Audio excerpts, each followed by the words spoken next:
Warning, this video may contain some material that many parents may find unsuitable for children under the age of 14. We use Dremel tools, sharp objects, swear a lot, well, sometimes, and overall, anybody under the age of 14 shouldn't be watching this unless you have a parent with you. And if you do watch, I hope you enjoy it.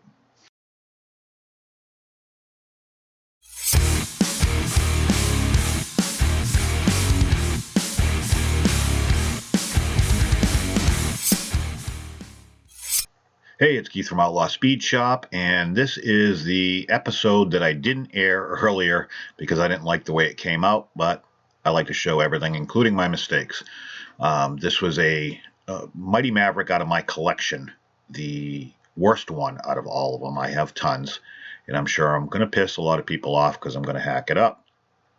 As always, if you like what you see, make sure you subscribe, ring the bell to get notified of all future videos. So I started with this Mighty Maverick out of my collection. It's pretty beat. The base and wheels are in excellent shape. The hood works.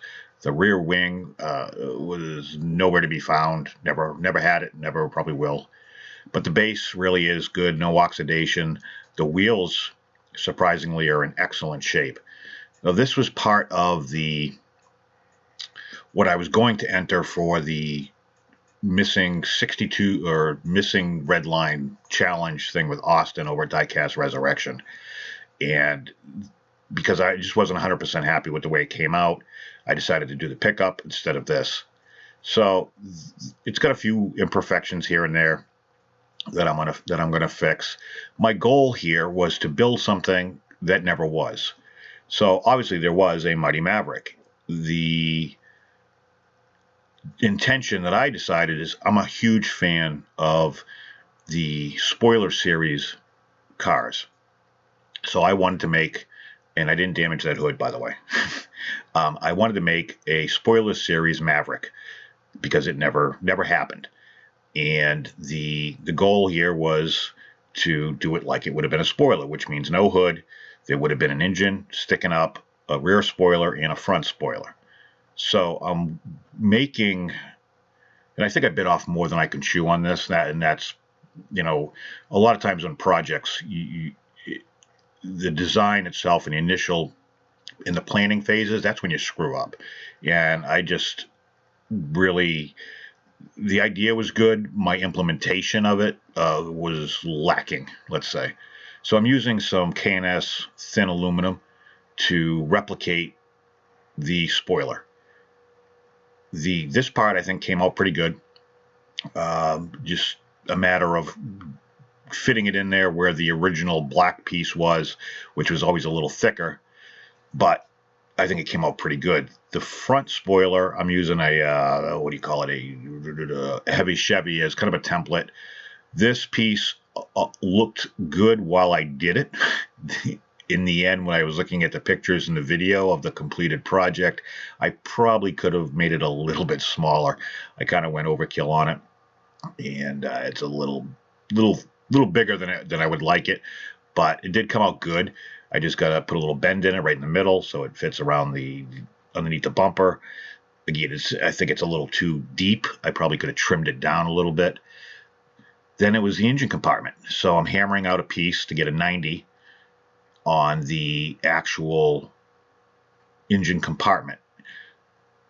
So in order to do this, once I get a rough idea on size, I've got to trim it down, and then I've got to cut out part of the engine compartment. So I broke out my handy dandy jeweler's saw and cut out from the fender wells in. So I left the fender wells, and that I think was a huge problem for me. I should have cut the whole thing out and then used the entire engine bay to fabricate my sheet metal.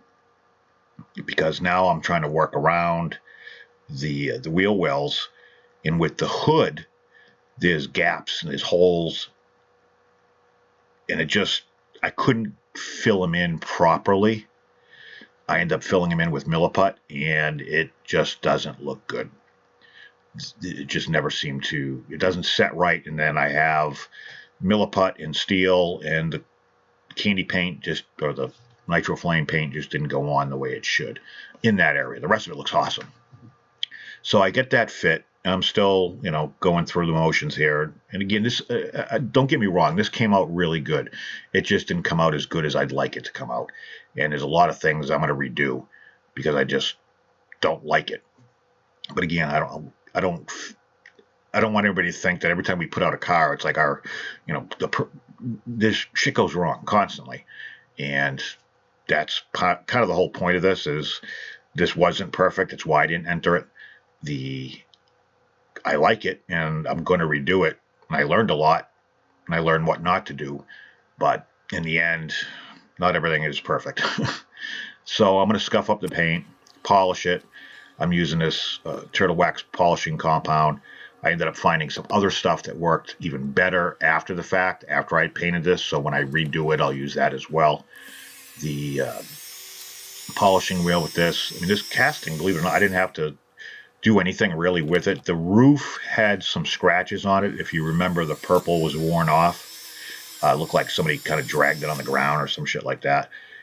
I got most of the scratches out. I should have probably wet sanded it a little bit. But other than that, the rest of the car actually was very, very good. I'm going to use some JB Weld to secure the rear spoiler and the engine compartment because I just didn't think glue was going to hold. So I put this on. I let it set for a while. I think I walked away for a couple days before I went back to it just to make sure everything had hardened up really well. But the rear spoiler, I think, came out good. Considering that it had that god-awful black spoiler on it, in the end, I think it came out and fit about as good as it's going to fit or anything I would have made. So the base, again, I didn't have to do anything. I didn't even take the wheels off. I have wheels for it. I have a windshield for it, and I never ended up using any of it. So a wire wheel and some polishing compound, you can see how it just pulls all the black crap up. You polish it with a terry cloth towel, and really, to be honest with you, the base was mint. And that's good because when I redo it, I'll have that to work with. And I did run a polishing wheel over the wheels a little bit.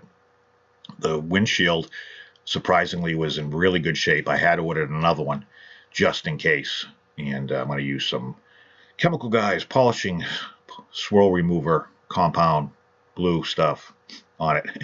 I didn't even have to use the wheel. I just pretty much wiped it on and wiped it off, and it actually went really, really well.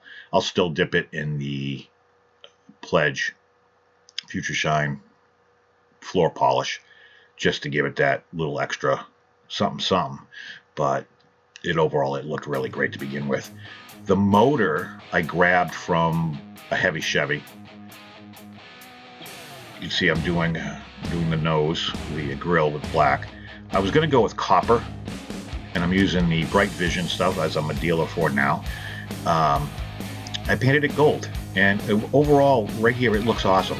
It really does. And I bought the stickers from the Red Line shop to put on. And I was trying to decide whether it was a 6 or a 9. Stickers work good. I'm not a huge sticker fan. They just never seem to sit properly. I prefer decals. However, the stickers is what I ended up with. I actually thought they were decals when I ordered it. And again, from this view, it looks awesome. There's really no flaws whatsoever. Again, I'm trying to make it the spoiler look, so I think these are the stickers off a TNT bird, or I'm not even sure. I just saw them. They look kind of cool, so I ordered them. I had to cut the ones in the back to fit. I just thought it looked spoiler-esque, hence why I'm trying to keep them down the side instead of the middle. The Mighty Maverick had them down the middle, which you could actually kind of see a little bit on the original purple. Huge shout out to my Patreon members. Without them, this would not be possible. They help feed the addiction. So that's pretty much what I started with, which really is kind of crappy looking. This is what I ended up with. See what I mean about that front spoiler? I like my own worst critic here. It's like the Gong Show. So I didn't like the front spoiler. The stickers need to come off. They just look like shit. They won't stick right. But other than that, the engine compartment, I don't like. You can see a little bit of the milliput just didn't take the paint, as obviously it's not chrome, so you can see right there. That looks like somebody threw up on it. It's freaking horrible. But anyways, that's the whole point of this, to show that not everything goes well. And that's why I didn't enter it into the contest. But I do like it. and I want everybody else to see it. I expect a ton of shitty comments. I appreciate it, and I'll catch you on the next one.